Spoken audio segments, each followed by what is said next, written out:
1795년 캐나다의 노바스코샤 작은 마을에 살던 16세의 데니얼 맥기니스는 호기심에 오크섬을 찾았습니다. 섬 여기저기를 둘러보던 중 이상한 장소를 발견하게 되는데요. 참나무 아래 움푹 패인 구덩이를 찾아낸 것인데 누군가가 구덩이를 팠다가 메워놓은 흔적이 있었죠. 맥기니스는 구덩이 안에 어마어마한 보물이 숨겨져 있을 것이라고 직감하였습니다. 맥기니스는 다른 친구 둘을 불러 그곳을 파헤치기 시작했습니다. 소년들은 그 말을 한가득 얻을 수 있다는 상상을 하였죠.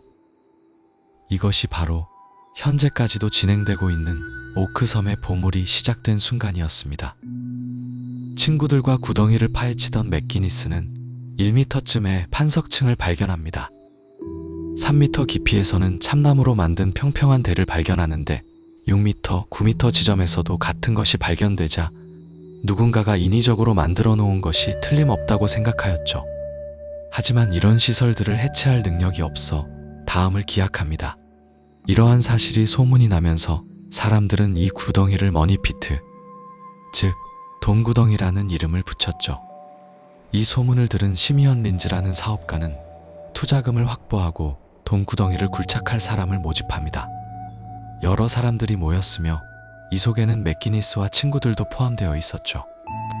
그들은 머니피트를 발굴하는 동안 참나무로 만들어진 8개의 판자를 제거했는데 그중 3개는 접착제와 코코넛 섬유로 덧칠이 되어 있었고 오크섬을 포함한 근방 2400km에는 코코넛 나무가 존재하지 않았습니다. 즉 머니피트의 건설에 사용된 재료들은 아주 먼 곳에서 왔다는 걸 의미했죠.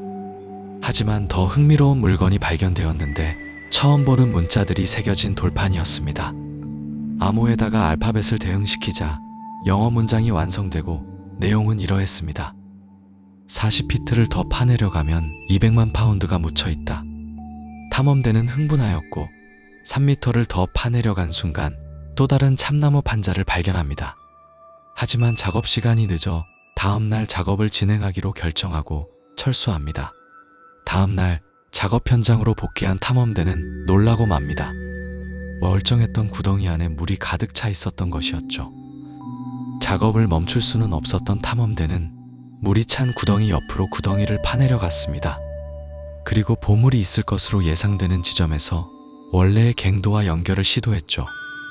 하지만 이번에도 물이 쏟아져 작업을 멈춰야 했습니다. 이후 물을 막아낼 방법을 시도해 보았지만 실패하고 말죠.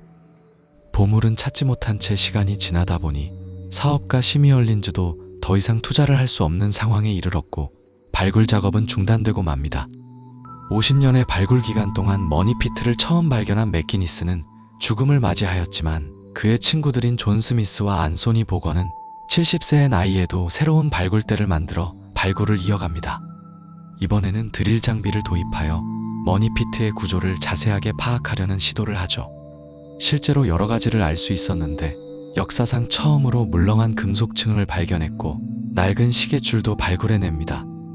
탐사팀은 머니피트로 차오르는 물의 수원지를 찾기 위해 인근 해변을 파헤치기도 하였는데 그 결과 머니피트에 수로 시스템이 적용되었다는 사실도 알아낼 수 있었죠.